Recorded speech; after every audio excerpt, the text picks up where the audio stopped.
1 notes that August 11 marks the 50th anniversary of the birth of hip-hop. 3 recognises the thriving hip-hop scene in southwestern Sydney and our community's unique contribution to the genre. Peace out. Hi, I'm Nathan Hagarty, Labor's candidate for Mayor of Liverpool. I led the fight to make sure we were heard and our community got its fair share of resources. Leadership with integrity, community-driven solutions, and council services that work for you.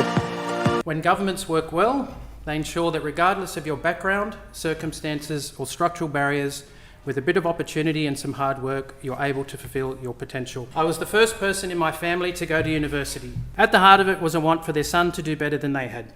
And I'm glad that through their hard work and sacrifice, they got to see me make history as the first ever member for Leppington. The people of Leppington and all of New South Wales, thank you.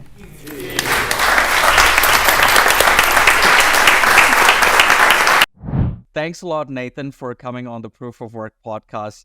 Thank you. You're a guest that I've had friendship for the most extended period of time that I've come so far. We know each other for 10 years. We go way back when you were a product manager, and I was during the started my career at that time. And we've had some good beer trips, and we've had good conversations there. And we've always bumped into each other over time. So I've seen your journey early on from being a person who used to work in corporate and then used to talk about that I need to do something to change things within my community. And then you're one of the very few people who actually made that transition. A lot of people just talk. And I'm an Indian Australian who that was educated in the US. That is a common thread across everybody, whether it's US, India, or Australia. Everybody loves to complain about their government. But there is seldom very few people that actually make that transition to join public service. So I've seen your journey in politics, in community leadership, and now to see you being the Member of Parliament for the great state of New South Wales is just incredible, brother. So firstly, a very warm welcome. It is my honor to have you on the podcast, brother. I'm so grateful that you took out your time and do this podcast with me. So thanks a lot and welcome to the Proof of Work podcast. No, thank you, mate. Likewise. It's been wonderful to watch your journey. As you said, we used to work together about a decade ago, and spent many nights probably where we shouldn't have, down at the Buddha bar, drinking alcohol and beers and having a good time. But you work hard, you play hard. But our journeys have gone in very, very different directions, but we've always kept in touch, and it's a pleasure and an honor to do this podcast. So thanks a lot, Nathan. Now, before I go further, for the benefit of my students and for my listeners, mostly in India, Australia, and in US, when I went to NYU to do my MBA there, and unfortunately for the world, the pandemic hit. I was there in New York City, living in my East Village apartment when the first wave of COVID hit. And, the flights to Australia was continuously getting canceled for me. So I was stuck over there. And then I was not necessarily getting as much support at that time. And I reached out to Nathan at that time. And I asked him that, dude, I'm stuck over here. How could, is there any Australian government body that can help me being an Australian citizen get out of US at that time? And there were only two airlines that were operating. There was Qatar Airways and there was United Airlines. And Qatar Airways was continuously, canceling my flight. And so Nathan really helped me at that time.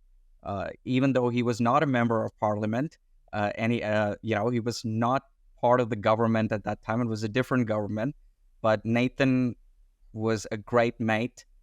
He was a great supporter, not only for me, eventually for the further Australian community in the US as well. He helped a lot of Australians who were stuck in US who wanted to come back to Australia, their home. And Nathan is just a very good human being. I'm not saying it because he's a mate, but that's why I wanted to give that context, that when I was stuck in US being an Australian, Nathan reached out to the higher government leaders and helped not just me, but a lot of Australians to get back to their home in Australia. So thanks a lot. I just wanted to point that out before we start the podcast questions. No, look, my pleasure, and it was an interesting time. It was a tough time, but it's in events like that where I think it calls on genuine leaders to lead, and yes, it was a big test of leadership for all of us. So we should remember some of the big lessons from that. So absolutely. Now, Nathan, like I mentioned, our friendship goes way back over 10 years. And it has afforded me a unique insight into your leadership journey. And I'm quite grateful to see that, because not many people get the opportunity to see somebody transition from private enterprise to public enterprise and then eventually becoming a member of parliament. But I'm still keen to deep dive, and for the benefit for my students and listeners, how has your leadership evolved since leaving corporate life and entering public service for the great state of New South Wales? Yeah, look, I think it's definitely evolved, and in some ways, and for want of a better word, it's become more democratic, which and what I mean by that is I've learned to take on other people's perspectives more. The big difference between working in government and working in the corporate sector is just the pace at which everything moves. In government, you very quickly learn that things move very, very slowly. I've had the pleasure of seeing people come from the private sector into the public sector after I have, and they'll say, we'll get this project built in 12 months. Don't you worry. And I'm like, good on you. I love the enthusiasm. Yeah. But even if it's a 3-year project and it takes them 18 months, they've cut it in half. So good to them. And I think the big lesson to learn out of that is there is a lot of stuff to learn from the private sector about pushing through some of those things that slow things down. But it does move slow. And one of the reasons it moves slow is you genuinely have to go through processes and procedures. At the end of the day, it's taxpayers' money, right? It's people, citizens' money, and you do have to guard it properly and look after it properly. So I do get where things might take a little bit longer, and you might have to have some additional processes over the top. But we can certainly learn a bit from the private sector. But as I said, the key takeaway from me was the word democracy, and what I mean by that is, in the private sector, it's often sometimes very myopic. That if I'm running, say, an IT project, I know that I've got, I know what my budget is, what my scope is, and when I've got to deliver it by, and those things are very, very easy to measure. Whereas in the public sector, a lot of the things that you're trying to achieve aren't very easily measurable, or you can't just pull up a spreadsheet and whack in some numbers. And the example I like to give are libraries. You can't. It's very hard to measure the value of libraries. I know there are some academics that like to measure social value, and they have ways to do that. But for instance, I grew up in public housing, and we weren't very well off, but I benefited immensely from my local library. When I got a passion for learning and passion for science fiction and a passion for politics and economics, I could go down the library.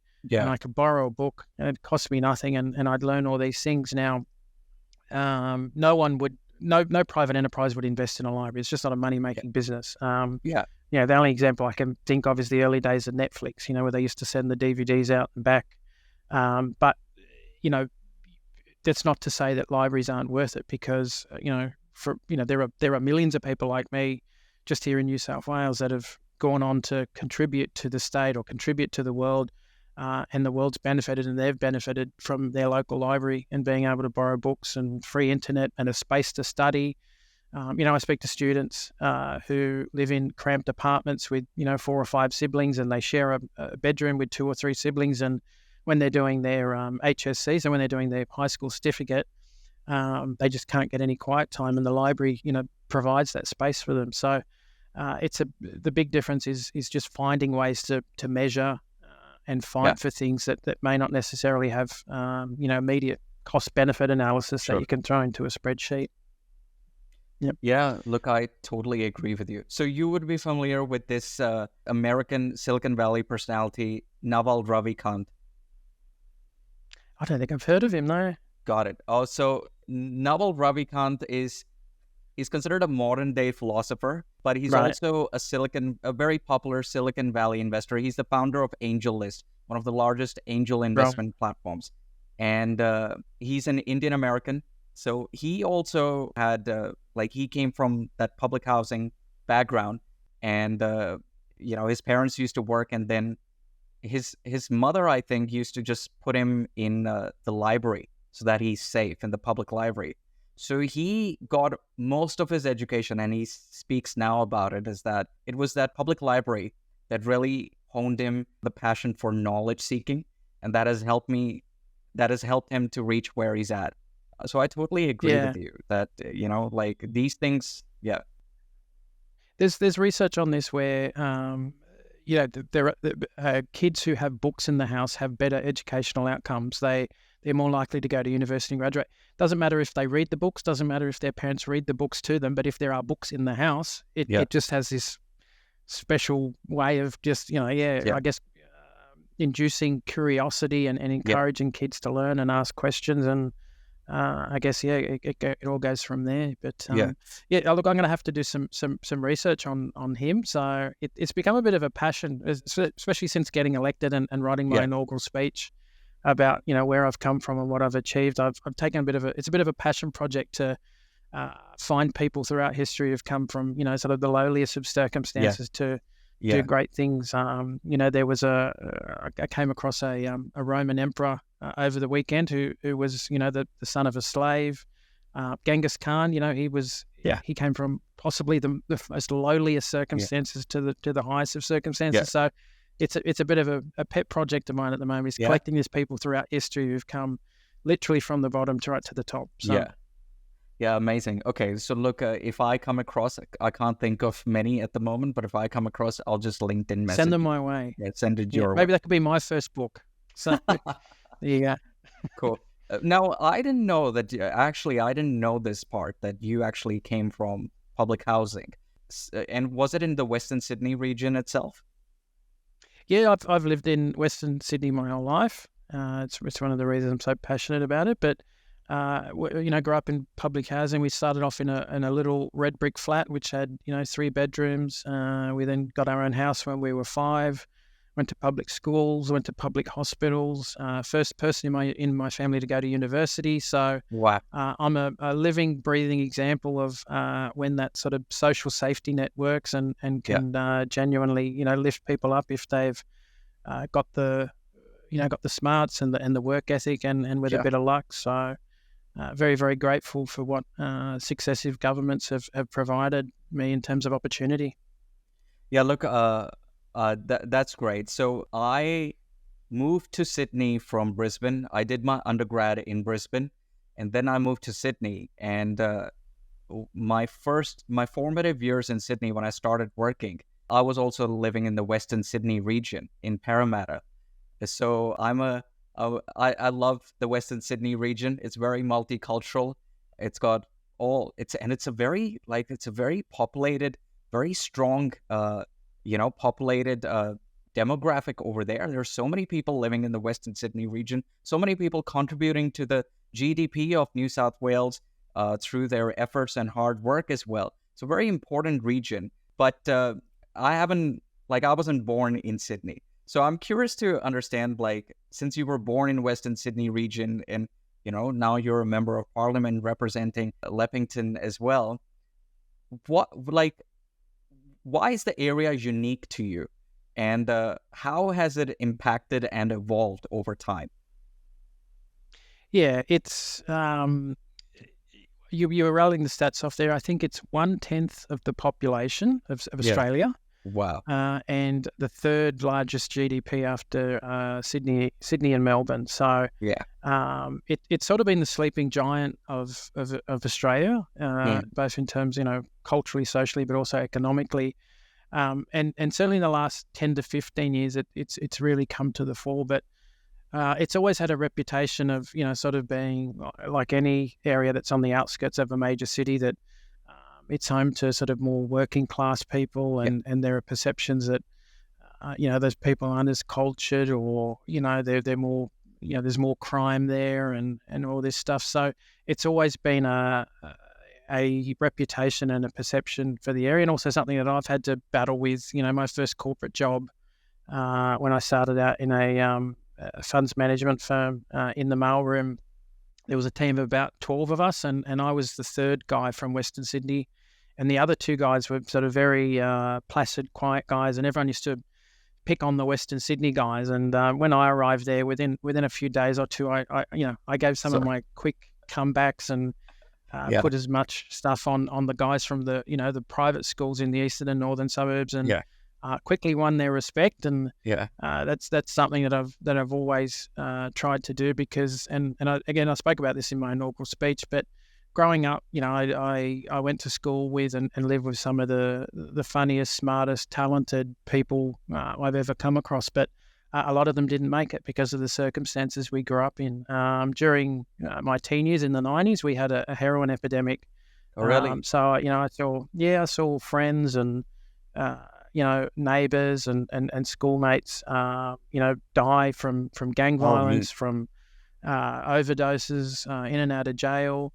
And that really shaped who I am as a person. I look back on those people and say, in my career, I've now walked the sort of halls of power, and I see people that didn't, that come from sort of more affluent areas and went to elite private schools and are related to very sort of powerful people, and I compare them, and it's like, well, they're only there because of who they know and what they know. Well, some of them. And I think about, how hard I've had to work and others had to work to get where they've gotten. In essence, it's really is a lost opportunity for New South Wales and Australia, that if we have these brilliant, bright people that can't make it because of where they're born or their circumstances, then we're wasting ourselves and we're wasting them. So it's really one of the big drivers, and one of the things I really do want to achieve during my time in politics is to provide the next generation of Nathans that opportunity to not just do as well as I am, but better. So look, more power to you to that as well. And look, just before I get into this part, I do have to say, so Nathan and I, do you remember Chris Foy? I do. Yes. Yes. Are you still in touch with him? No, I'm in touch with a couple of mates of his. I did bump into him probably about 2 or 3 years ago. Yeah. And at that time I'd been on a couple of boards, so I was sort of in my director phase of my career, and he was thinking about joining a board, and I had a good chat with him and said, if you've been invited to go on the board, then they obviously see something in you, and and now I think he did end up joining the board, and he's doing quite well, and amazing. That's something that he's pursuing, and I guess he's one of those guys who comes across as a very sort of stereotypical Aussie bloke, very knockabout, but really good guy, and very smart and a great operator, and it's good to see him being rewarded for that. So the reason why I bring him up is that when we used to work in Orient Capital, the reason why Nathan, me, and Chris as well, I used to get along so well with Chris, is because we just used to do, I just started my career. So I was just new to the Aussie corporate banter. But these guys were just so much of fun to work with. People, just used to pull each other's leg, and they used to give each other back. And it was actually Chris who used to, push me, used to be like, dude, give him back. So it was a lot of fun, just great people working together and, doing stuff for clients. Some of the big Aussie superannuation funds that we used to work for at the time. So, it was a great time. And I know, I can picture you when you were starting your journey in the mailroom, people trying to do their antics with, they were doing with the other. They would not get their way with you. I know, Nathan, you can't get your way with Nathan. Nathan is a good talker, and he would listen to you as well. But if he thinks you're not on the right track, he'll make sure that you get the other stick of it. So I've seen that part about you. It's one of the must-have skills if you want to be successful in politics as well. So if you've ever seen Question Time, there's people yelling back and forth at each other and that kind of thing. And my colleagues that have been there a bit longer than I have already figured out that's one of my talents. And we've already had a couple debates in Parliament where they've asked me to get up to speak, and you debate an issue and the other side's yelling at you, and normally they'll give it to the new guys because they'll be a bit sort of new and a bit apprehensive. And it was quite funny. I got up during one of my first debates, and the guys from the other side were giving it to me, and I just gave it back to them. And everyone's laughing and having a great time, and so I was like, "Yeah, you picked the wrong guy." So that's it, and now means that whenever they need anyone to get up and speak on an issue with very little preparation, it's just like I get the phone call and go, "Can you speak about this issue for 10 minutes?" So, of course, give me some notes. So yeah, it's a great skill to have. Yeah, that's awesome. So look, I'm gonna make sure that I put the video. I'm gonna tell the editor to put the video where Nathan, during the International Hip Hop Day, gave homage to the hip hop music in the Parliament of New South Wales.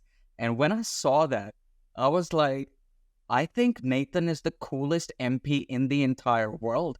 I don't think I don't know about anybody anywhere in the world has done this. So I'm going to definitely put that video out. And that brings me to the question, how was it like when you for your inaugural speech in the Parliament, what was your feeling inside? Were you nervous or no? You were waiting for this moment? What was that feeling like?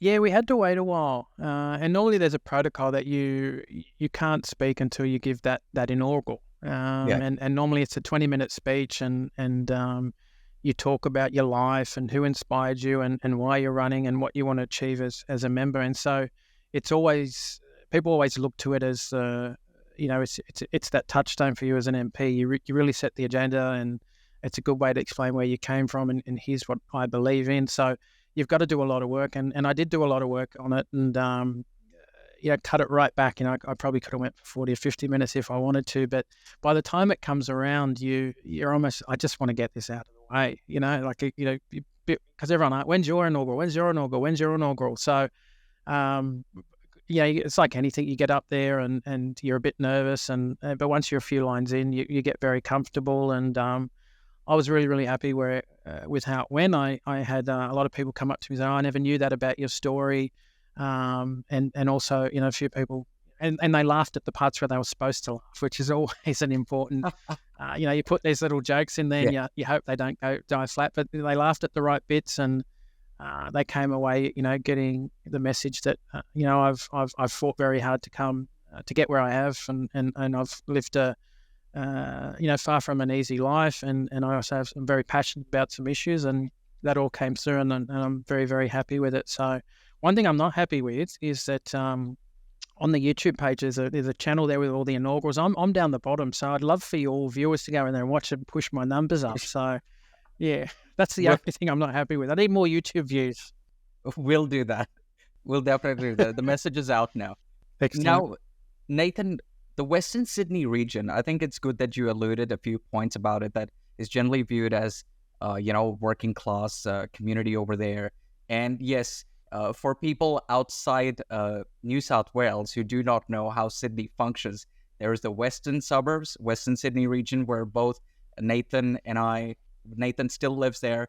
I lived my formative life in Sydney, in the Western Sydney region. Then there is the northern suburbs, then there is the South Sydney, and then there's the eastern suburbs. Eastern suburbs is considered like the posh side of Sydney, and then the northern suburbs, South Sydney, and then Western Sydney is considered the working class. But again, like we mentioned earlier, it's like the third largest contributor to GDP. So not even Brisbane doesn't get included there. Adelaide is not included there. It's the Western Sydney region that contributes third largest towards the entire nation of Australia. And, 1/10 of the population there, very multicultural. That was the beautiful part that I found about that region, that, Indian Australians are there, Filipino Australians are there, Arab Australians are there. It's just a very cultural melting pot, that you do not necessarily see in other parts of the Sydney region. But there are some issues there as well, like issues in the sense that a lot of people think that their voices are not heard in state politics or national politics. What is your perspective of all this multicultural ethnic communities' voices not being heard? And how do you think their voices can be amplified? Yeah, look, I think for many decades, this area has been taken for granted because it's a working class area. Yeah. One side of politics will just assume they're always going to win the seat and the other one won't do anything about it. And when investments made or when infrastructure is being built or when schools are being built, all too often that money goes towards seats that one side or the other are trying to win. Yeah. So despite taking the vast majority of growth in Sydney over the last few decades in terms of housing, that funding hasn't come back in terms of schools, roads, infrastructure, that kind of thing. So again, that's one of the reasons I put my hand up to run, and one of the things I'm fighting for. And we had our budget a couple of weeks ago, and I'm probably talking myself up here, but I don't think anyone has ever delivered as much for Leppington as I have in this budget, and in such a short time. I'm very proud of what I've done. But one of the big things, I spoke about this earlier, that it's long had a reputation as a bit of a rough area, but we were doing a lot of work to arrest that over the last 10 or 15 years. So Western Sydney University, where I studied and worked, it has it in its act that its purpose is to serve the population of Western Sydney. So it's the only university like that, certainly in New South Wales, where it's serving a certain demographic in a certain area. The new Western Sydney Airport, they're building an aerotropolis around there, so an airport city. Yeah. So a lot of these things started to come together in the last sort of 5 or 10 years, and I called it a sleeping giant, but it started to really awaken. And one of the disappointing things was during, and we touched on this before, but during COVID. So my area, my council area of Liverpool and the neighbouring areas of Canterbury, Bankstown and Fairfield were locked down by the previous state government, and that really set us back, in terms of reputation. So the areas were locked down, people couldn't move, additional police were sent in, the army was sent in, and for a lot of people it felt like they were being criminalised, that this reputation that we had tried to shake off for many, many years had come back, and we were being criminalised based on who we were and where we lived. And a lot of that, I feel, was the result of the fact that it is because it's a multicultural population. So we had outbreaks of COVID in the northern suburbs and eastern suburbs, as you recommend, as you suggested, as you talked about earlier. And what happened there was the government went out with a plan, and it was very effective. And that plan was to, get on normal mainstream media, newspapers, TV channels, and government channels, all in language that was obviously in English, and it worked because those populations have relatively good levels of English education. They consume mainstream media. When it came out here, the playbook didn't work, and the reason it didn't work was because we're a multicultural area. We consume media, a lot of the time through WhatsApp channels and Facebook, and we have a lot of ethnic news media. And so, rather than realize that, the response was to, I guess, almost criminalize the area and lock it down. And it was really, really disappointing. And it was one of the things that I sort of, really stepped up to the plate and wanted to change. So, what people don't realize is that they look at it from outside and see it as a detriment and try and punish. But I see it as a massive strength. I spoke earlier about the airport and the aerotropolis, and I get to speak at panels and speak to stakeholders about what it is and when it's coming. And the one thing I tell people is it doesn't matter where you are in the world. If you're a corporation or a government who wants to get involved and invest in the airport out here in Western Sydney, I can guarantee you that no matter where you're from, I've got someone here that speaks your language and understands your culture, and I don't think there's anywhere in the world that can say that. And not only that, we do that in what is a relatively peaceful, well-functioning liberal democracy. We've got a great economy, we've got a great government, we've got a great system here. So it really is our strength, and that's the thing that I'm trying to push out here is that, I said we're a sleeping giant, but we're very, very unique, and we've got a once-in-a-century piece of infrastructure being built out here, which is an international airport, and I really think it can change. It's a game changer, as they say. So not just for this area, but New South Wales and Australian economy as a whole. We can really switch the way people look at Sydney. Yeah, totally with you. And look, before I say what I want to say, I'll just give a brief context that the reason that I invited Nathan is because he's a mate. And also the whole reason for the podcast that I've started, which is now going for 4 months, is that so that I invite people that I respect and they are close to me, and showcase their demonstrated proof of work while we are discussing it. And that was the whole intention of the Proof of Work podcast, because I believe in meritocracy, and your rise and whatever I've achieved in life is because of our respective demonstrated proof of work. Otherwise, we didn't come from that high-profile family. Me as well, I started from the bottom, as you know. So that's the context of our podcast. So the podcast is not political as such. I've got most of my guests are from the private enterprise. Nathan is my second guest that is come from a public service background.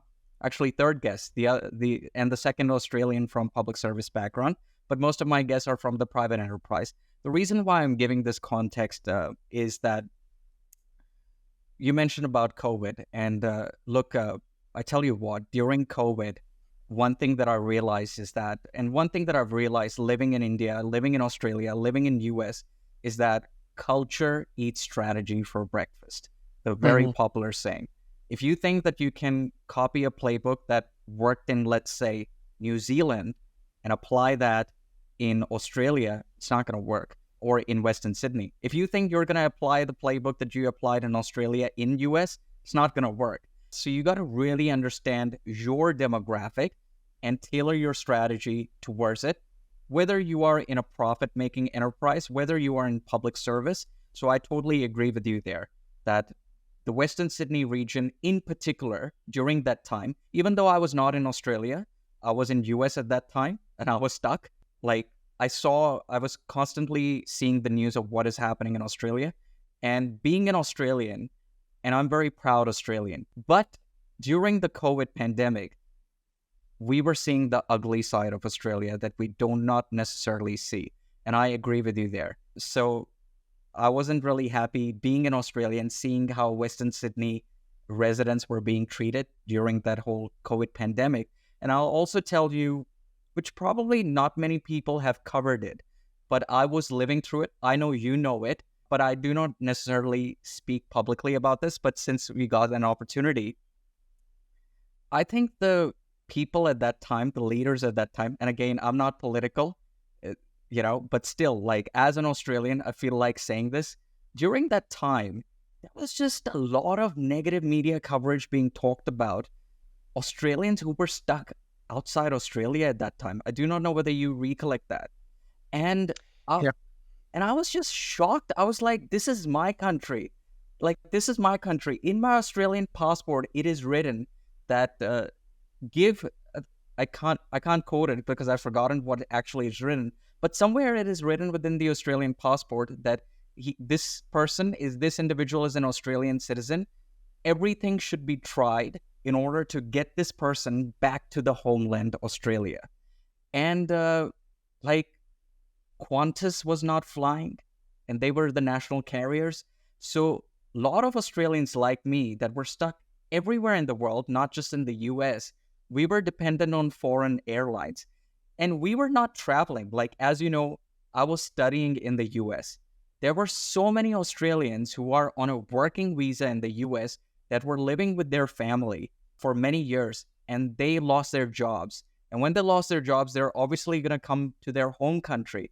I saw so many families that couldn't come back to their home country.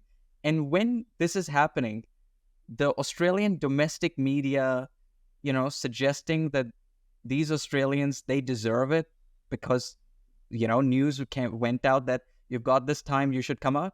How would they know that they were going to lose their job? So I just thought at that time, a lot of Australians who are minority, like overseas Australians like me, or, people from Western regions, were not treated well.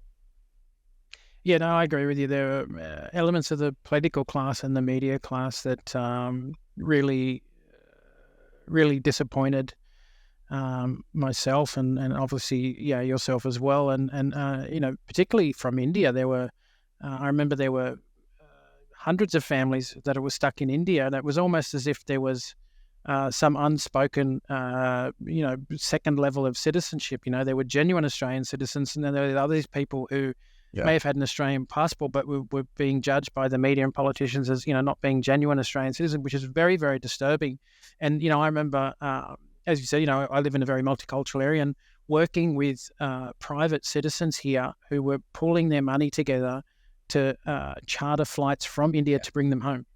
Yeah. And meanwhile, we gave some extraordinary amount of money to Qantas, which, as you said, is supposed to be the national carrier, to keep them afloat. And, they didn't pull on their end of the bargain. So, it was very, very disappointing. So, I could talk for hours about COVID and some of the stories, but the federal government has recently announced that they're going to do an inquiry into COVID, and I think it's important that we take a step back and look at what we did right and what we did wrong, and how we could do better. So that's amazing, Nathan. And I know that with you in power, with you and your colleagues in power, things would happen. So good to hear that something is being done around that period. Now, Nathan, you've dedicated yourself to public service now for quite some time. But even before you joined, you became a Liverpool City Councillor. Even before that, you were a major part of community leadership in your region, even before you joined politics. What have been some of the most emotionally challenging moments? And I know there would have been many. I know when we meet in person, you've told me a lot anyway, but what have been one of the most emotionally challenging moments you've faced in governance roles over time? Yeah, look, I know we keep going back to it, but the one thing that really sticks out for me was during COVID. Yeah. So, you spoke about how you reached out to me, and while we were locked down for, I can't remember, 12 or 18 months, but, on a daily basis, I would get messages and phone calls and emails from people that I knew, such as yourself overseas, but also people locally, and, people who had contracted COVID and were locked down, and because of, the English wasn't a first language, they didn't quite understand how to navigate the rules properly, and had run out of food, so we were dropping off food hampers to them.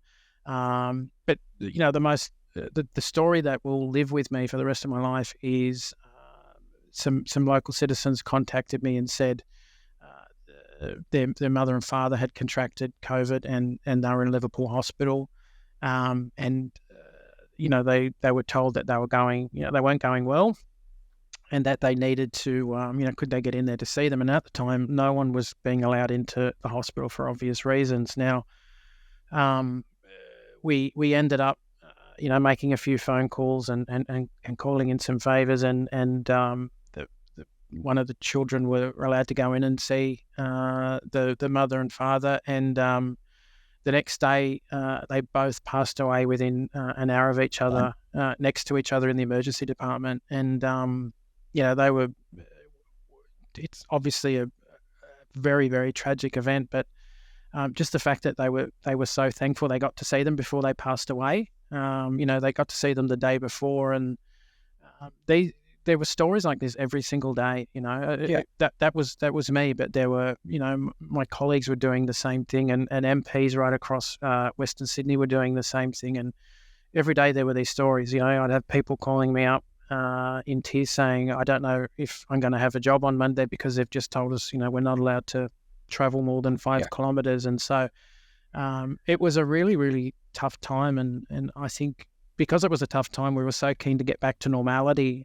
But I really do think we need to have some kind of inquiry or commission where we air this stuff and we get over it, and we deal with the trauma and the grief that it's caused, and we learn our lessons. So that's the big one that stands out for me is just how impactful that it was. And the frustrating thing was that you would have seen this at the time. I'd done plenty of media. I was on TV and radio fighting for my community, and every day the Premier would come out and do a press conference at 11 o'clock, and it was mandatory viewing. Everyone would come and watch to see what had happened today, and I'd managed to develop some very good contacts and relationships with some local journos, and every morning I'd be texting the journos questions to ask the Premier at the press conference, and this happened today, can you ask the Premier about that? And they'd ask the Premier, and the Premier would give these answers where they either she wasn't informed or she wasn't telling the truth, and it was so frustrating to know that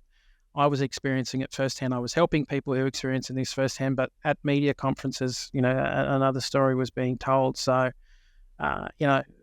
again, hearing about people passing away next to each other in a hospital bed, and then being told that, So that's probably the big one. Yeah. Two things. Do you see families still going through like a post-trauma period still from that COVID period? Yeah. A lot of it is buried, but and it comes out in other ways. Long-term unemployment, children acting out, family breakdown, gambling, substance abuse. It sort of comes out in other ways. But when you speak to these people and you sort of work it out, it all sort of goes back to being locked down and losing your job, or the kid losing 2 important years of schooling when they were locked at home. And look, I'm very fortunate that my children were able to adapt, and my daughter did very, very well. She's self-managing, and my son, he'd be in the office with my wife and I at home, and we'd have to give him a nudge every so often. But for a lot of people, that just wasn't possible, and for a lot of kids, that environment just doesn't work. And I speak to a lot of schools in my area, and they are still doing intensive tutoring for the kids that just slipped through the cracks and just couldn't cope with online learning. So we'll be seeing the impacts of this for decades to come. I often say to people, I'd be really keen to get an academic or some academics to do some longitudinal studies, of cohorts that maybe did their senior certificate in uni during lockdown. How do these people end up as adults 10, 20, 30 years from now? Are their social skills lacking? Are they, not as resilient? Are they more resilient? So, this is something that they after World War II, they called the generation that came after World War II the greatest generation, because they were so resilient, and they essentially built the economy that we all thrive on today. But be interesting to sort of see that cohort during those 2 or 3 years at those formative ages. I wonder what comes of them and what they go on to do. They could be a great generation, or they could have some trauma and some grief that still hasn't been dealt with. Yeah. So look, so far in the podcast, we've done 15 episodes, and I've had guests from Germany, I've had guests from Australia, I've had guests from India, and whether it's in India, Australia, or Germany even, that we need to include psychology in the curriculum of students. And I think what you pointed out again highlights that there needs to be some sort of psychological training. You can call it performance training, whatever you want to name it. But there needs to be a conscious effort among schools, among universities, to make that, creating that mental psychological strength among students. It needs to be mandatory, I feel. What is your take on it? Yeah, we're all different. We all learn in different ways, and we all cope with issues and challenges in different ways. And equipping students with tools, it's like anything else. You've got to equip students with the tools. It'll have a much better outcome. And going back to our Western Sydney conversation. It's one of the reasons that I think this area has so much to offer, is that more often than not, people from this area have been through some pretty tough circumstances and been through tough things, and has a high refugee population. If you've been able to make it here with the clothes on your back, fleeing a war zone and thrive, then you're someone that we really should be tapping into and saying, hey, how do you do it? What are the tools you use to cope? And so, again, that's why I love to push Western Sydney, is that we're on the average, we're much more resilient and tougher and stronger, and we need to learn those lessons, but all students and all adults should be much better equipped with how to deal with these things. So I agree with you. So for the Australian youth and for students worldwide who are watching this, what are some of the mental tools that Nathan uses to remain resilient and strong? I'm a big fan of mindfulness meditation. So I've been doing it on and I don't do it as much as I should, but I've been doing it on and off probably for about as long as I've known you, so for about 10 years now. It really helps. The way I describe it is, when you keep your computer on for a very, very long time, and after a week or so, all the programs might be closed, you've shut down all the processes, but it's just really laggy, and you hit reset and it's like, bang, it's back. It's almost like doing that with your mind every day, and you start off, you reset the mind and you blank, and, it helps you, sort of not step outside, but, you can sort of just take a step back when you're stressed out or you're dealing with difficult thought, and just deal with it a bit better. And there's a saying I like to live by, which is take your work seriously, don't take yourself seriously. Yeah, looks so true. I agree with that. I have difficulty doing that, to be honest. For some reason, everybody has a different personality. For some reason, I take myself seriously when I have to, and I take myself not seriously when I don't have to. But I take what happens in the world too seriously at times. Like, I've got that very sensitive part about me, about like the world thing, but it doesn't really help, I've noticed. Like, it helps if you are able to do something. It doesn't help if you just overthink about it. So that's something that I need to work on. Yeah, especially the world we live in today. It's, there's so much troubling stuff. And, being a politician, you're a lot closer to it. You find out more about it, and there's almost an expectation that you should do something about it. So actually, one of the things that I've found myself doing, especially over the last few years, is just watching a lot of trashy movies. Like, I never used to watch, like trashy action movies. Like, I used to watch really intellectual, arty stuff that made you think, like science fiction that made it. Now I'll just watch some movie about, other dimensions and monsters, and like it's terrible, but it's just like I escape for an hour and a half or 2 hours. So I feel you. Got it. Now, you've experienced governance in public service at multiple levels.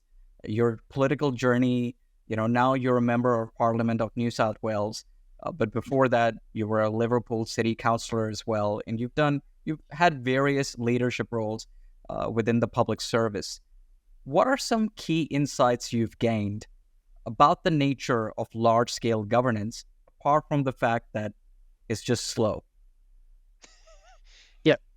So I think probably the big takeaways that, again, I spoke about this earlier, but the way you measure things, and I think the big thing for me is, sort of when you understand your customer, that's when you see the big difference. That if you're working for a bank or a financial company, then your customer, while they're a well-rounded human being, they're only interested in you for whatever service they're providing. Whereas in governance, you're almost looking after the entire person.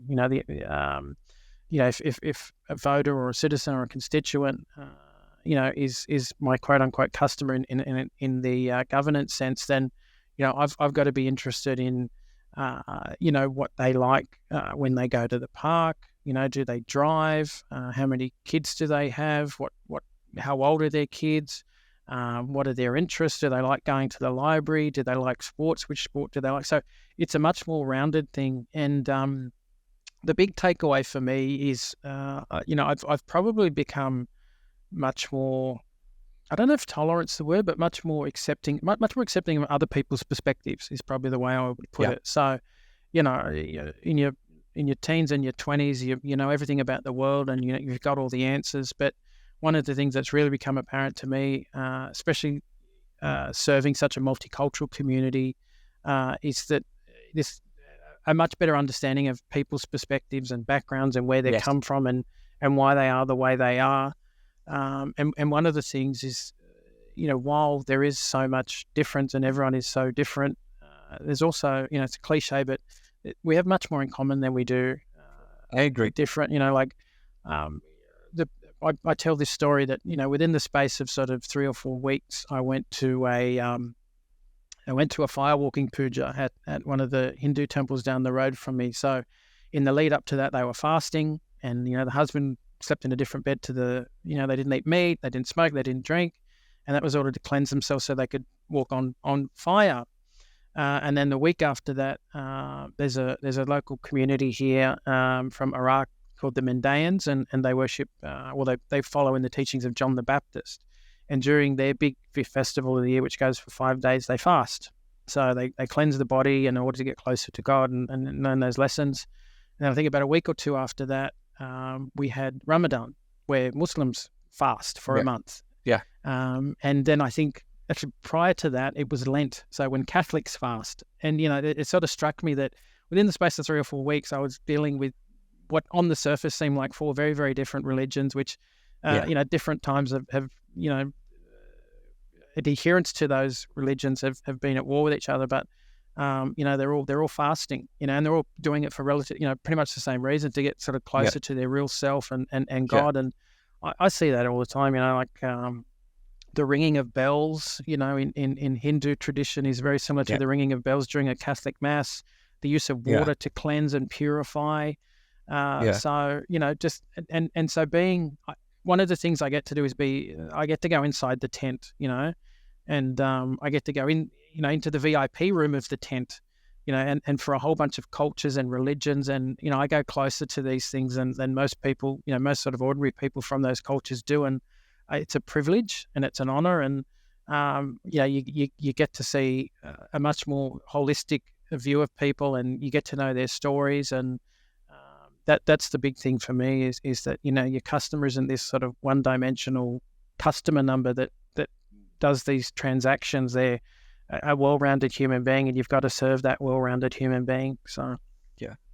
Oh, look, thanks for sharing. That's great perspectives that you've got. And I've got something similar, the perspectives about dealing with cultures and appreciating the common threads that they have. And you're so rightfully said, while there are some nuanced differences, but at an overarching level, the motivations and the feelings, the triggers, they all are quite similar. They all share a common thread. So those are great observations, and thanks for sharing. Just quickly, I'm keen to do a thought experiment with you, and just like a quick one, that very successful businesses, they really study their target audience well, and tailor their products and services for them.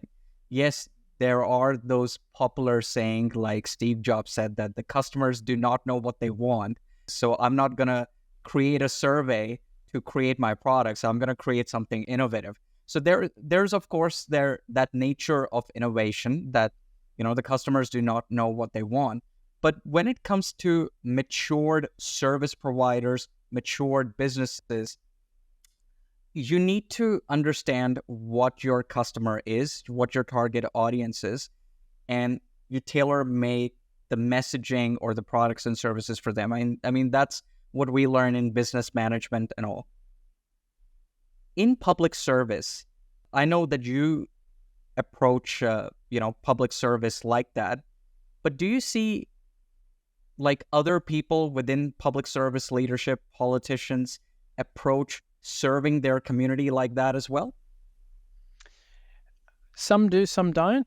And I think we've seen a change in Australian politics over the last couple of years. So at both the state and federal elections, the big takeaway for me was we had a bunch of results that shocked people to a certain extent. So at the federal level, we had a group of they were all female independents win seats that were traditionally held by the Conservative Party in some of the more affluent areas of Sydney and Melbourne and Perth in the big cities. And these were seats that had been held by Conservative prime ministers and Conservatives for decades. And we also had the sort of opposite of that happen out here where I am in a seat called Fowler, which had been held by my party forever, and we'd lost it to an independent.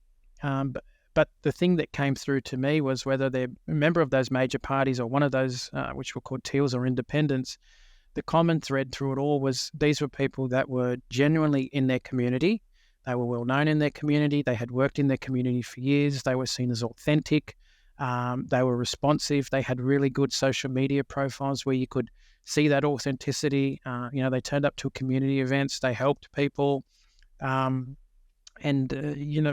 had been something that I had been doing for 6 or 7 years as a counsellor and as someone who lived in this part of the world my whole life, and that was the lesson I took out of those elections and really harnessed. So I think they fall into two camps. It's it's not a sort of left, right, red, blue thing. It's as you said, someone who has this holistic view of politics and serving and uses things that work from the private sector, and others that just, I don't know what they're doing, but they turn up every day and sort of play politics as usual, for lack of a better word. And the results sort of show, but it all depends. It all depends on sort of why you're doing it.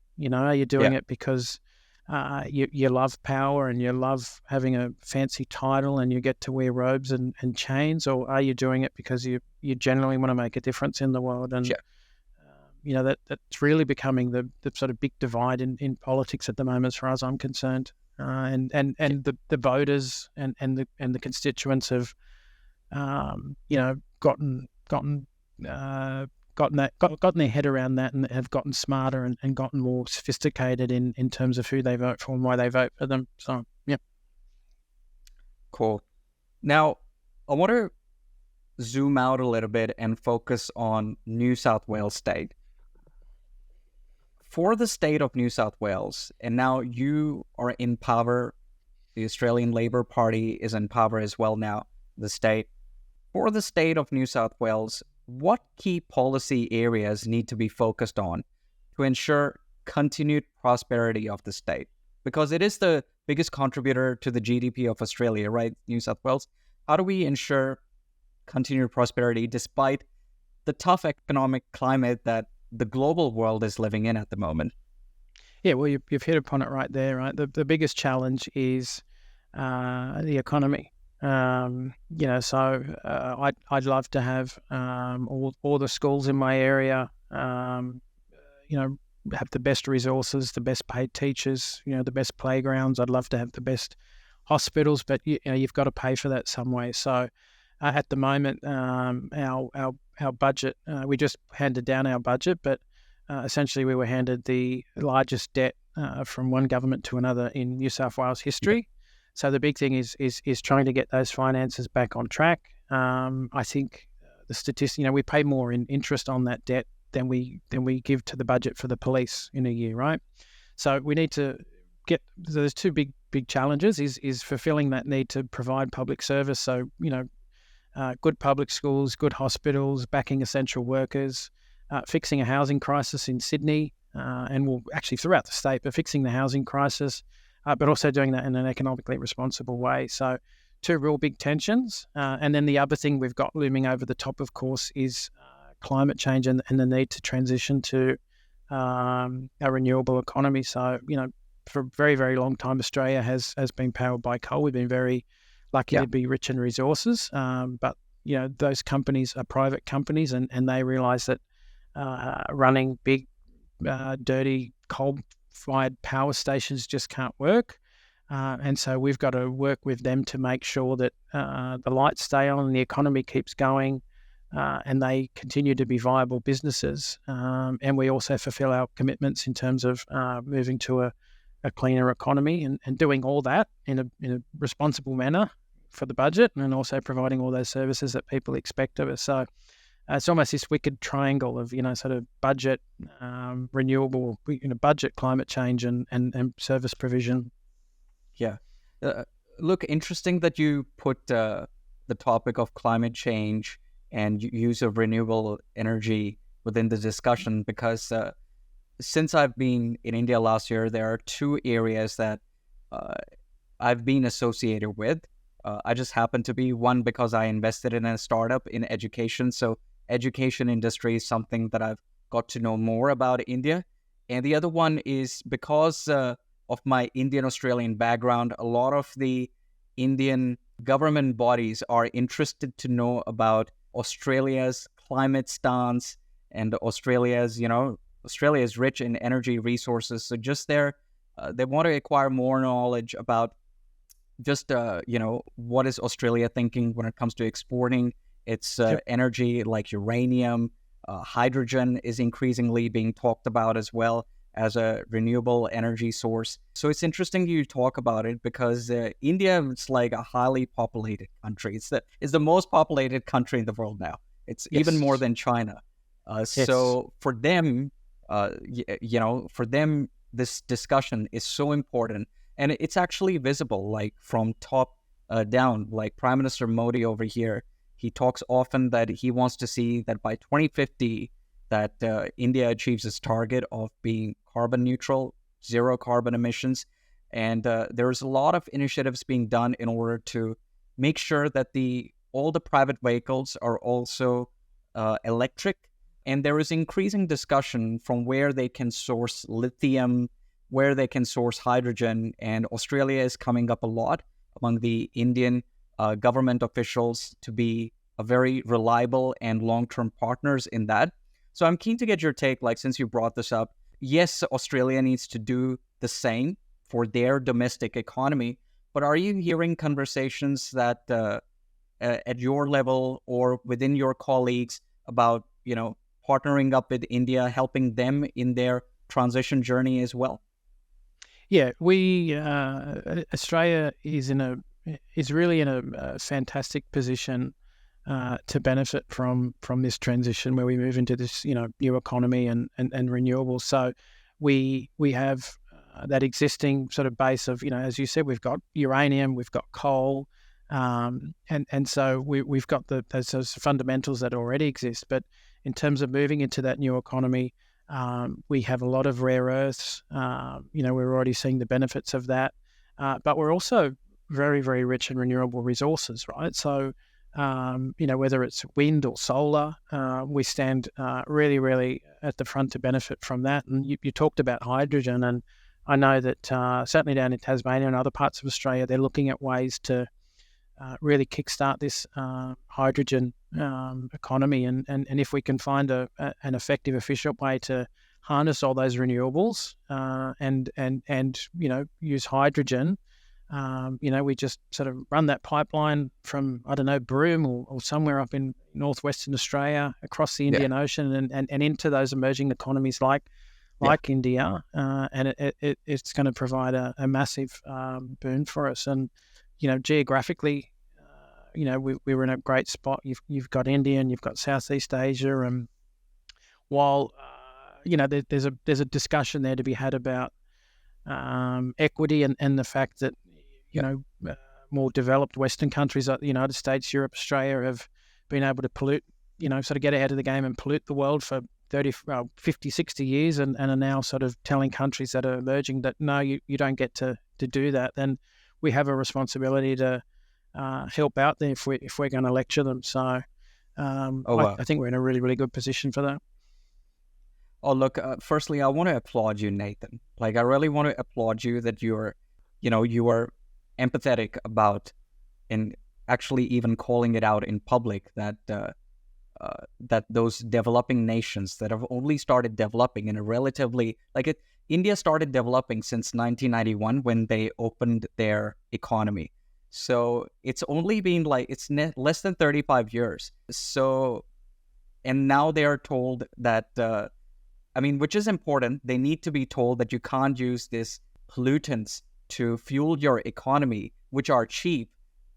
But still, you need to be empathetic about them, that it's going to take them time to move towards that new economy, which is expensive because they need to invest in that infrastructure. And they've got just such a huge population, and the GDP per capita of India is still so low. So it's not as easy as it would be for the US. And US already knows how difficult it is. Every year they have a government shutdown because they can't agree on a debt ceiling. So I want to applaud you, because I don't think a lot of leaders from developed world like Australia think that we should give these countries a little bit more time, and we should be empathetic about it. So I want to take a moment and applaud you about that. I don't think very many leaders do that.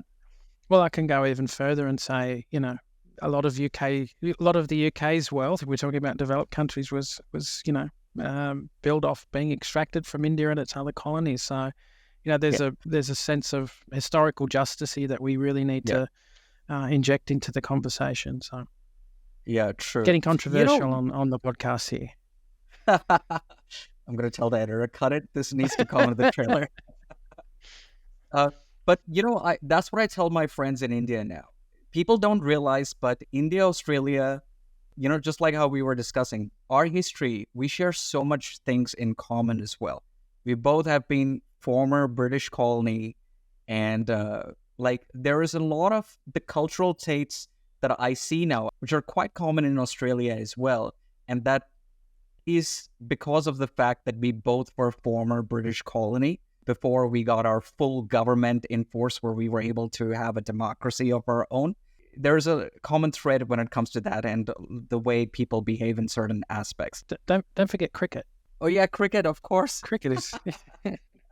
No, but I think you're right, and that's why so many Indian Australians and people that have come here from India have been so successful so quickly.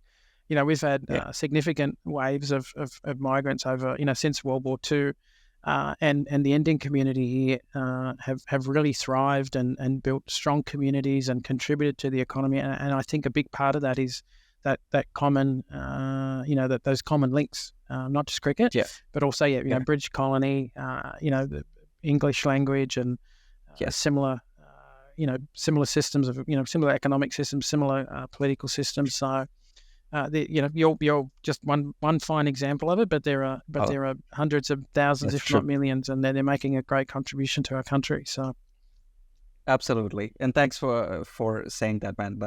Absolutely. I think all the minority communities, Indian Australian community being a big one as well, but all minority communities, they contribute. And I'll tell you, I haven't met a single Australian who is not proud to be Australian.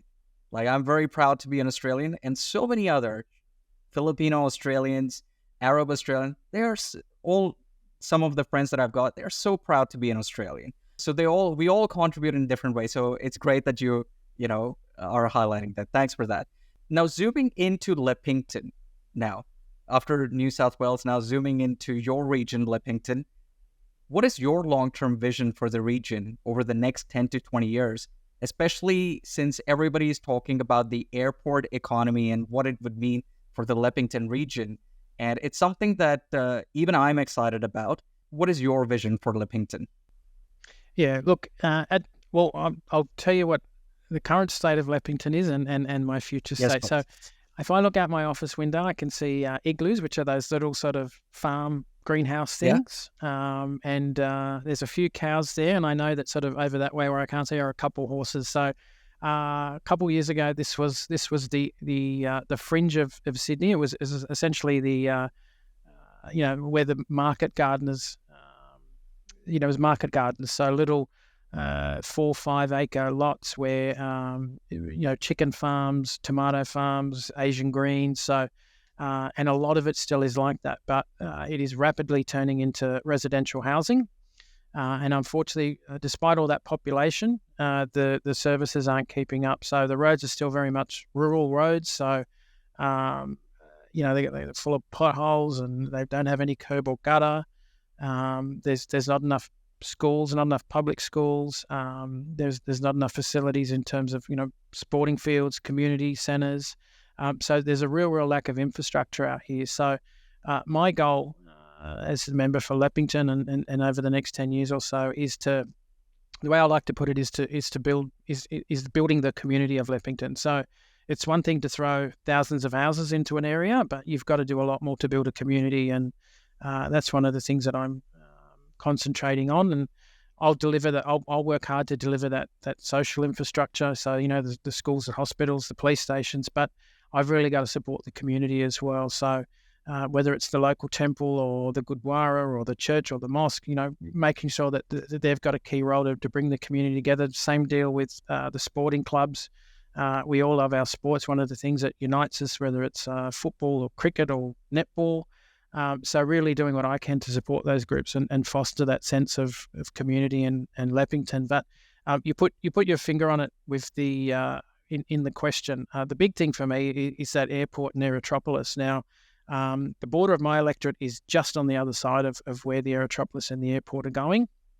So my vision for this area is it's essentially that first inner ring suburb around the airport. And I think they're saying by 2036, the airport and the Aerotropolis will have a population on par with Adelaide. So it's going to be a major city, and it needs to have the kinds of things that a major city has. So what I've been very upfront and vocal about is if you look at what Adelaide's got, it's got Adelaide Oval and it's got art galleries and concert halls and all kinds of social infrastructure on a national and regional scale.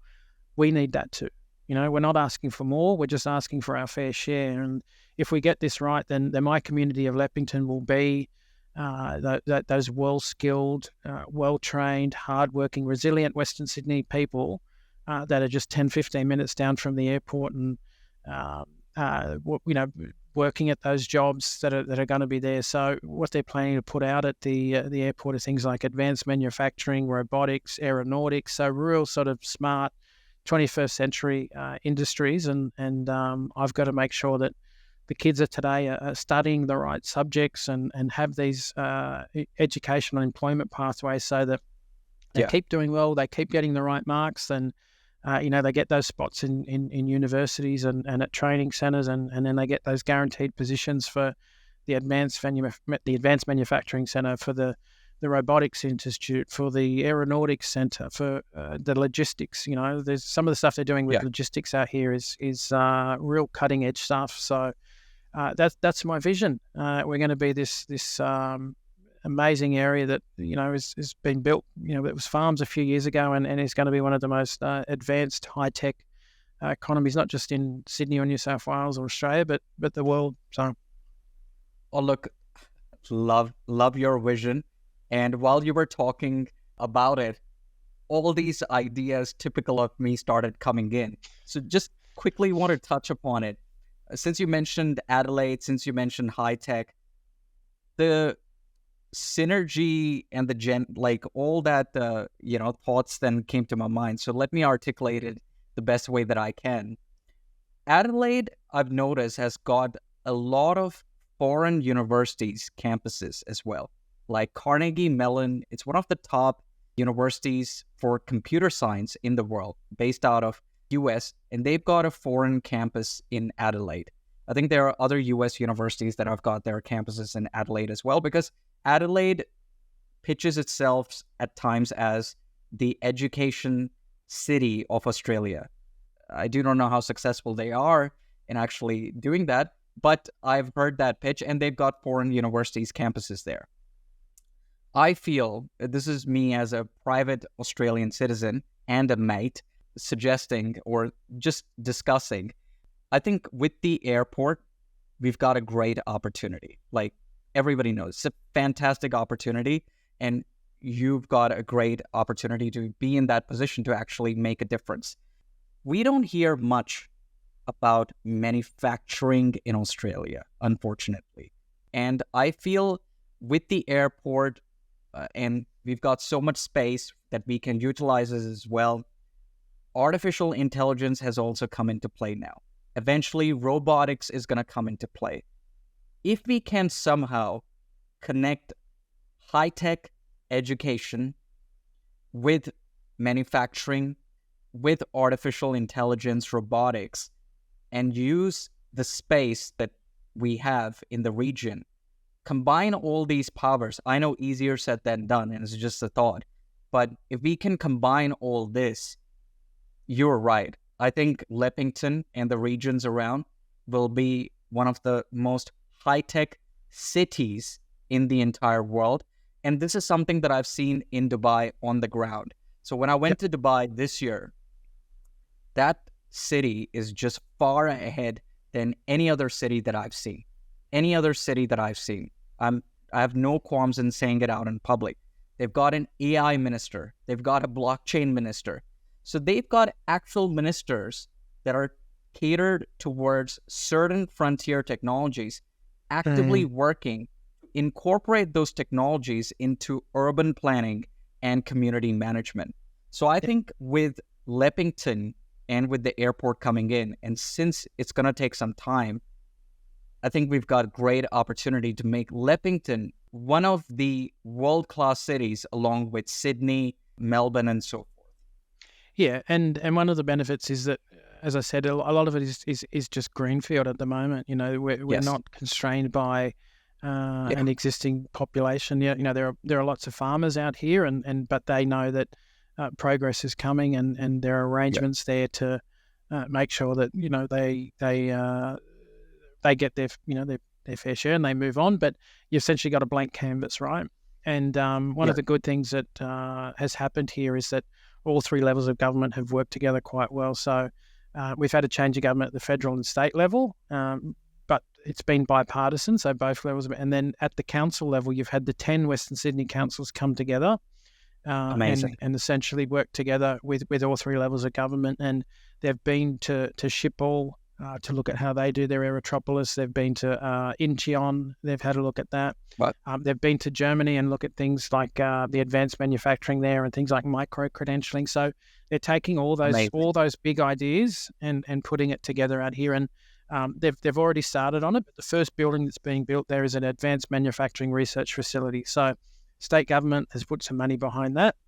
So that's really going to be something that they push quite hard out here. And 4 of the major universities have gotten together, and the word they're using is a multiversity. Now, love it. Look, might need some marketing work there, but look, you've got the universities, you've got that advanced manufacturing facility, and you've got MOUs with some of the some of the best companies in the world. So a lot of the big Japanese companies, a lot of the German logistics companies, so they're all signing MOUs and they're all getting together. And the opportunity and the potential's there, and we've just got to see it through. So it's hard to describe the amount of opportunity that lies before us, and I'm very, very privileged and lucky to be where I am at this point in history, and I'm gonna ride that wave, brother.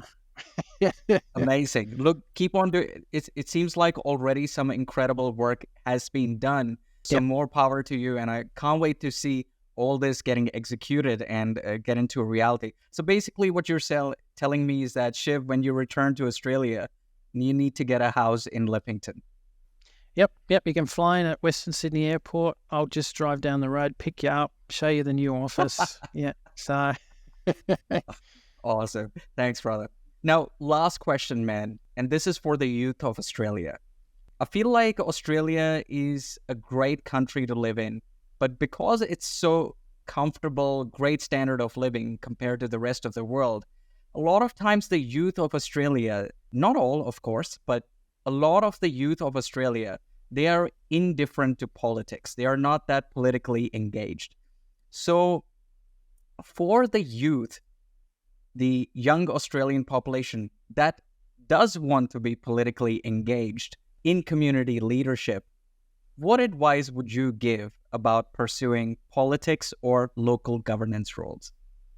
Yeah, look, I get this question quite a lot, especially when I go out to schools. I get to meet the leadership group, the prefects and the captains and the vice captains, and almost there'll always be one or two of them. And it's like, how did you become a politician? Now, my path to politics is very unorthodox. True. But look, what I do tell them when they ask me this is, the first thing you really need to get a good understanding of is, what are your values? What are your ethics? Because for me, when it all comes down to it, politics is about values. What are your values? And if you're not doing it, if you're not doing it because because of your values and because of what you believe in, then you're probably doing it for the wrong reason. So again, get your head around, what do I believe in? What am I passionate about? What are my values? And then have a look at the various political parties and go, okay, yep, that one aligns with my values, and I'm going to join that party. Now, I'd love for everyone to join the Labor Party because that's my party, but like if you're not going to stick around because that's not where your ideology and your politics lies, then you're wasting everyone's time. So, join your political party. Start going to branch meetings and see if that's what's for you. Now, one of the biggest lessons I like to tell people is that becoming a politician is not the only path to getting involved in politics, and it's probably I wouldn't say it's the worst, but it's probably one of the more challenging ones, right? So Agreed. When you become a politician, everyone recognizes you. The media and your opponents are always trying to have a crack at you. You work long hours. You don't get to see your family, and you get paid reasonably well. But if you compare that to some of the other positions you can pursue, if you can be a policy advisor, you can be a speechwriter, you can be a media person. If you're very, very good at that, you'll get paid a lot more than I do. No one will recognize you when you go to the shop. No one will attack you in the media. You get to see your family a lot more often. So, and it can be just as rewarding. Probably you last a lot longer. And you get to, you still get to do that important stuff. You get to make a difference. And, unless you like, unless you like seeing your name in the paper and your face on TV and that kind of thing, then maybe being a politician is for you. But, again, you got to be a people person.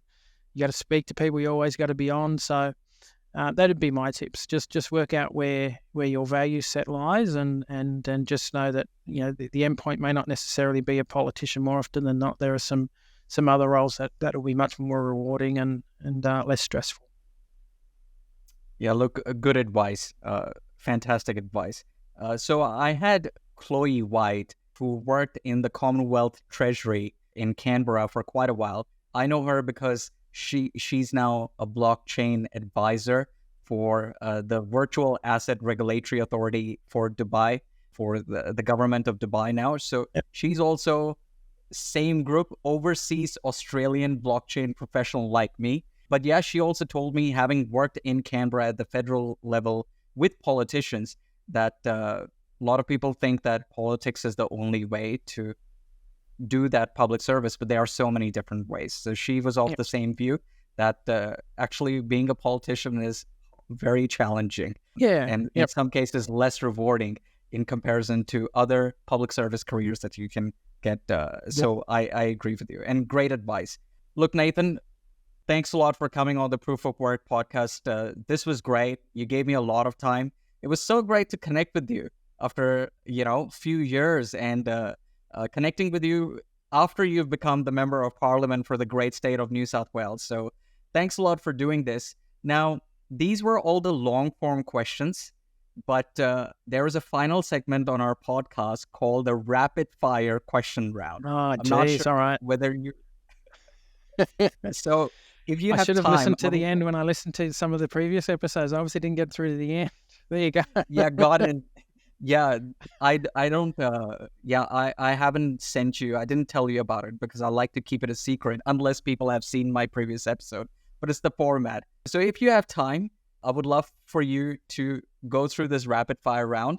Now, basically, the format is that I ask you like quick questions, and these quick questions warrant 1 to 3 word responses or a yes or no response.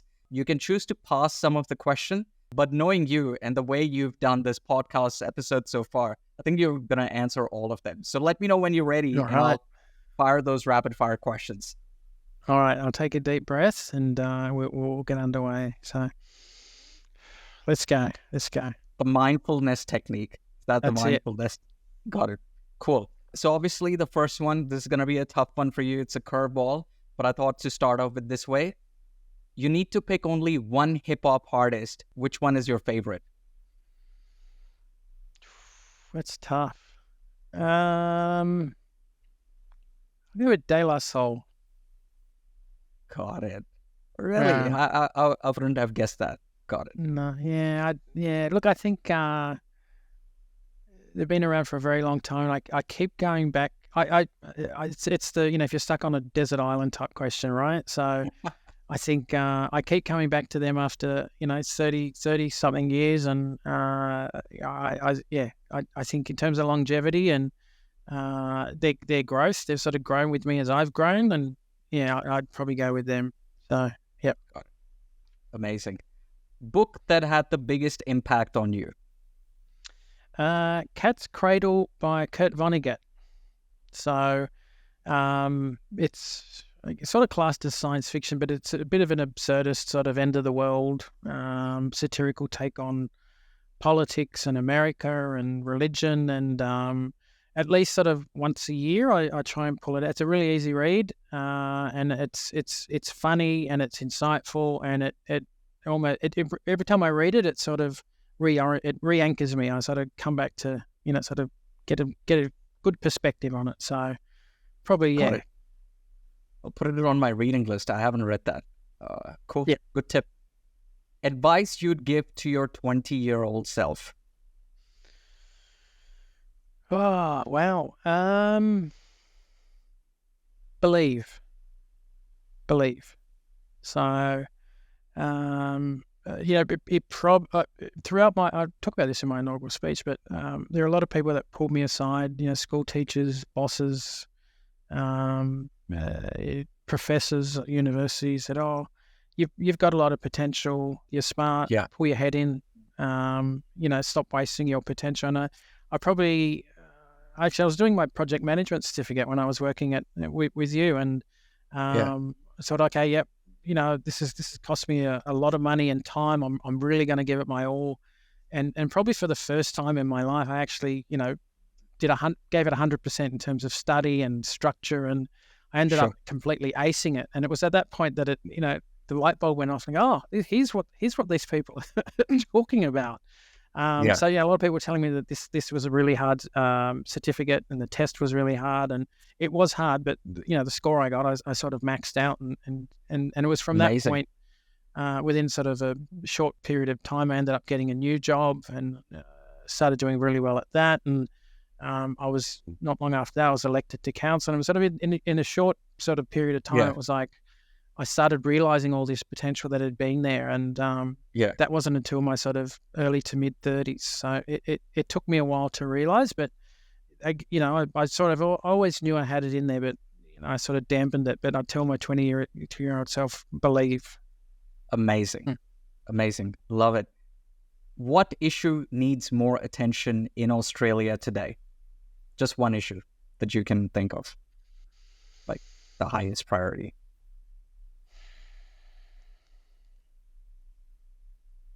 That's really tough. I'm going to try and cheat and say civics. So love it.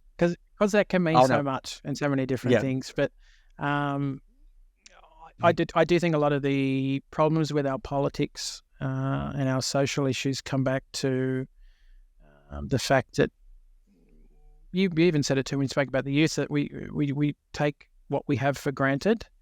And having spoken to a lot of people from refugee communities in this part of the world, it is very, very easy to lose what we have. But the one way we protect that is civics. And one of the things I really do want to pursue is maybe a world in which civics education is mandatory in New South Wales schools, and people get a much better understanding of our system of government and why we have it, and what the pros and cons are, and why it's much better than other ones, and why voting's important, why being an active citizen is important. and what happens when we lose that. So again, misinformation, the role of misinformation in social media, the way it's eroded institutions and trust in institutions. So a big one. So I've cheated and just gone with civics. Yeah, Hopefully. look, I think that's a great answer and a very important answer, the way you've articulated as well. And I'll just quickly say it because this is a rapid fire round, but I just want to quickly make a comment that having traveled so many countries and having been immersed in different cultures, whether it's India or the US, but even as a tourist when I traveled Europe, like Australia is an incredible country, and it's very important that we maintain the Australian way of living and, just that principle of giving everyone a fair go. It is so important that we do that because I don't think Australia gets highlighted enough at the world global level, but I see a time where other countries would point to Australia and be like, this is the way of living in a multicultural world. They'll look at Australia as an example. So it's very important to maintain the way of civic sense and improve it upon it. So I think very important answer, truly. If you can pick only one superpower, what superpower would you pick? I don't know. Is it what's the superpower called where you just absorb people's knowledge? Or the one where you get a book and just go and you can read the book. Got it. That one. Is that a thing? Got it. There is no thing, but that could be your original like superpower. in the Matrix, right? Where they go. Yeah. That's true. That I want that. Yeah. Got it. So yeah. Got it. So you love knowledge. Well, maybe the next question is, if you got that, what would be the first thing you'd inject into your brain? Like what bit of knowledge would you what inject? would it be? God. You put yourself into this one. Yeah. How to play the piano. How to play specifically jazz piano. So we're having this conversation last week actually, and in a perfect world where we had plenty of leisure time, and I would spend much more time learning to play the piano and a bit of jazz piano to be my thing. I'd probably annoy my wife and kids, but hey. Just a few more rapid fire questions now. Your favorite, are you on TikTok? I'm not, no. Okay, I think in my humble opinion, that's a good thing. Okay, so I'll not ask you this question. TikTok not is my favorite TikToker. Yeah, I was going to ask you, what's your favorite TikTok meme or trend or this thing? Do you have any? Have you been exposed to any of these, TikTok, Instagram Reels trend or something? So someone told me there's one going around at the moment. I don't know if this is right or not, but you ask your husband how often they think about the Roman Empire every week or something. I was having this discussion with my daughter last night. Yeah. So sure, got it.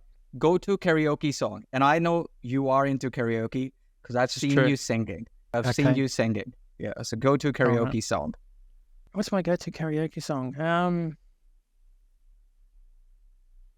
I used to have an opener, which I can't do anymore because that artist has been cancelled.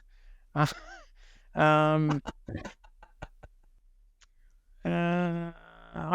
go with Rick James. I can't do that one either. That one's inappropriate.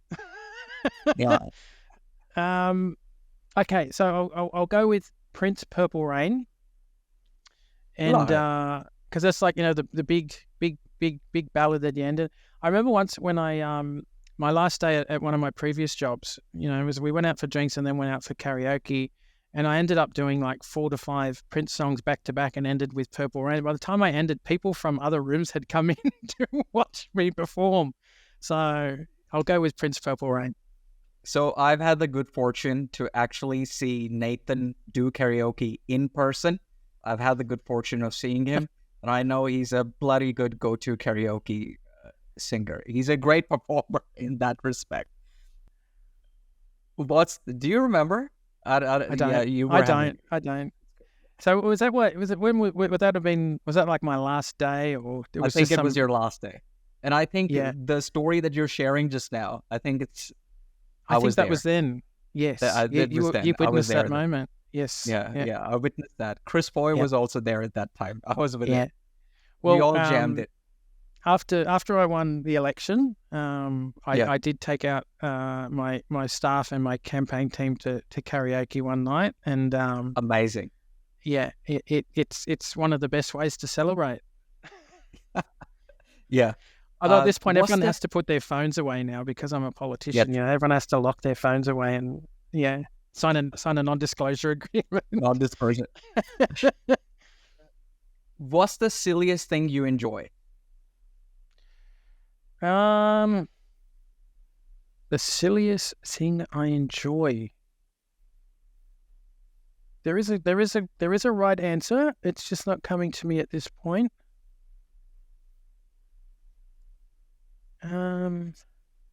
Actually, at the moment, and we go back to the TikTok stuff, but this is a Twitter thing.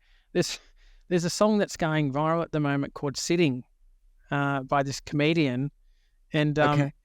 I've last few Really weeks I've just enjoyed. been I sit there watching it. And it's ridiculous, and my family just looks at me going like, "What is wrong with you?" And then I walk around the house singing the song, and it's really annoyed them. But what he does, he's a comedian, and he has these filters, and every time he does a filter, he has a different sort of character. Sure. He's American. Actually, I'll send him through. But this character is sort of like a Latino, sort of Spanish guy, and he sings this song with this sort of Spanish accent about sitting, and sitting is the opposite of standing. It's just really ridiculous. But he does probably the best Australian accent by American I've ever seen. So he has another character that. And it's this real sort of like musclehead Aussie guy, just like shredding and bulking up. And I'll send them through to you. You'll appreciate. Yeah. them. Please, I'll put it on along with the podcast episode. Beaches or mountains? Mountains.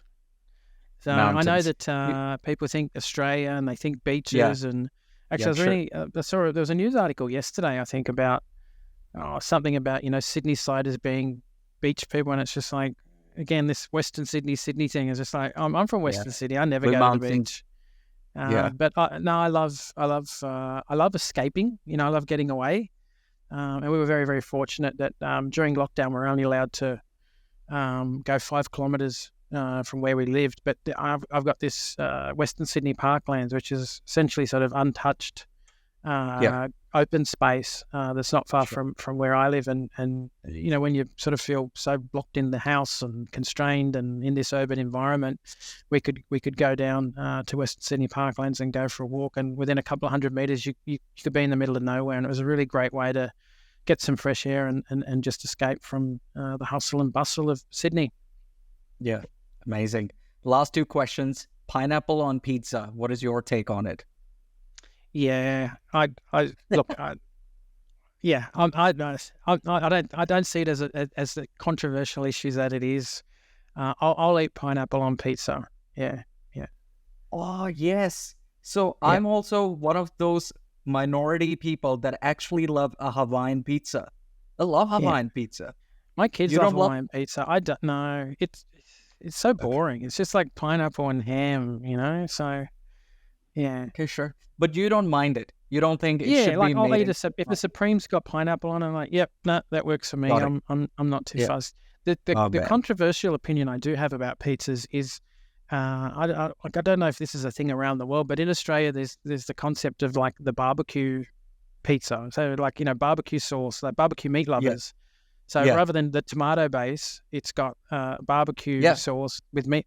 Yeah.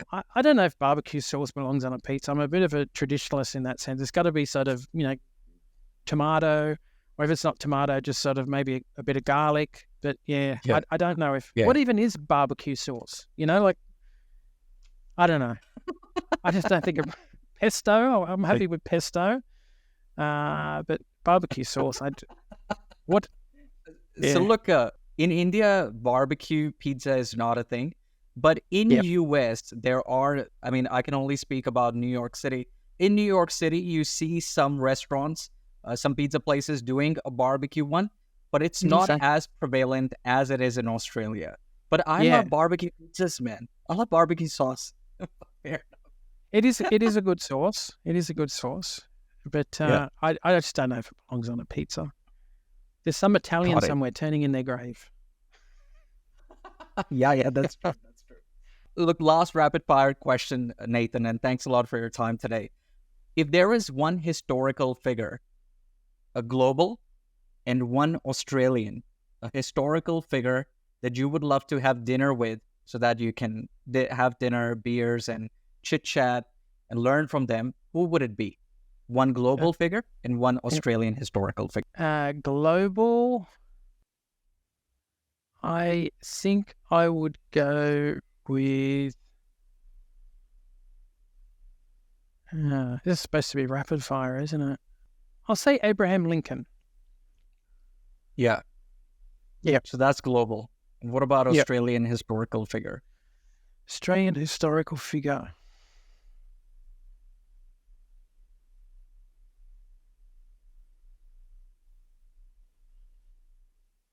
I'll keep the politics going, and I'll say Gough Whitlam, the former Prime Minister. So yeah, got it. Yeah, I'm interested. Why these two personalities? Just to pick their brain about leadership and politics, and having read about them, and they had very intelligent, witty, good conversationalists, great sense of humor, and had a very clear style of leadership. May not agree with all their decisions or their leadership style, but the fact that it was effective, and they had a very clear purpose around what their leadership style was, and that they seemed to be human beings that you could sit down and actually have a decent chat with. So good sense of humor, very witty and knowledgeable. So yeah. Just quickly, what is your take on the legacy and the contribution that leaders like Bob Hawke and Paul Keating have done for Australia? Oh, they transformed the country. I think they finished the job that Gough Whitlam started. So, prior to Gough Whitlam coming into power, we'd had Conservative governments for 20, 30 years, and they were very much... they still had the view that Australia was this sort of outpost of the British Empire. And it wasn't until Whitlam came in that he made so much reform in such a short period of time that we genuinely started to become Australian, exactly. We started to own who we were, and then I think those reforms were seen through and finished by Bob Hawke and Paul Keating, and then of course there are the economic reforms, and I think in hindsight they probably went a bit too far in terms of sort of privatising some of the bigger companies. We spoke about Qantas earlier, whether we should have completely privatised it or held a stake. Commonwealth Bank, Telstra, they've now become these big almost monopolies that have too much market power, and I don't think the outcome has been good for consumers. So, but we we have a world city. Sydney is now recognised as a world city. Sure. Australians are on the map wherever you go. In terms of Hollywood, Ange Postecoglou coaching at Tottenham. We do these amazing things on the world stage now that we still recognise them, but for in a lot of ways we sort of take them for granted that we are on par with those great nations. But I remember a time in the 80s where we were still coming to little old Australia. When if an Australian song made the top 10 in America, it'd be news for weeks, and we'd be patting ourselves on the back and saying, "Aren't we wonderful?" And I can't imagine how it was before I was born in the 60s and 70s when we made those breakthroughs. But now we do it all the time, and I think a lot of that is those reforms, starting with Whitlam and Hawke and Keating, where it allowed Australia to grow up and really come into its own. We've still got a lot of way to go. I think we're still sort of in that late adolescent phase, and I still think we've got a lot of maturing to go until we become, mature, wise adult of a nation. We have the referendum at the moment, as you'd be aware of, and I think that is part of that process. And when you see some of the arguments pro and for, and some of the reactions by some people, I think as a nation we still have a lot of maturing and growing up to do. But we've come, leaps and bounds, and a lot of that has to do with Hawke and Keating. Amazing. Look, on that note, I just want to thank you. This has been very fulfilling for me because I've connected with you as a mate after a long time. And also just having been outside Australia for now, a year and all, I was really feeling homesick. So knowing how Australia is doing is I'm feeling great about it. It's in capable hands of leaders like yourself, the region as well. So thanks a lot, Nathan. You gave me a lot of your time. I really appreciate you coming on the Proof of Work podcast. How was your Proof of Work podcast experience?